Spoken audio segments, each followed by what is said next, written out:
قال محمود درويش ذات مرة: القهوة لا تشرب على عجل، القهوة أخت الوقت تحتسى على مهل. فكيف حين تصبح متعتها مضاعفة، متعة المذاق ومتعة الألوان؟ تجاوز إبداع هذا الفنان الفلسطيني حدود لوحاته ورسوماته ليشمل أدواته في واحدة من تقاليع الفن الجديدة، الرسم بالقهوة العربية المعطرة بمذاق الهالة.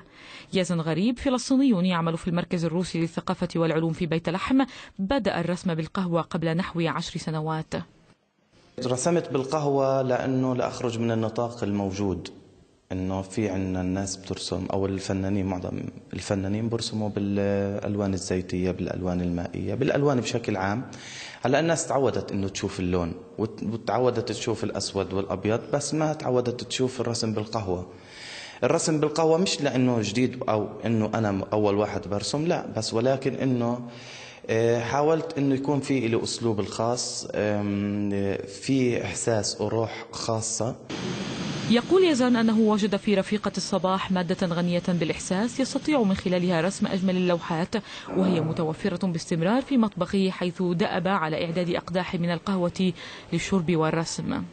رسمت المدن الفلسطينية القديمة مثل يافا، يعني 1900، بحيث انه اربطها او ترتبط الصورة البصرية الموجودة لعندي بفنجان القهوة اللي عم بشربه كل يوم.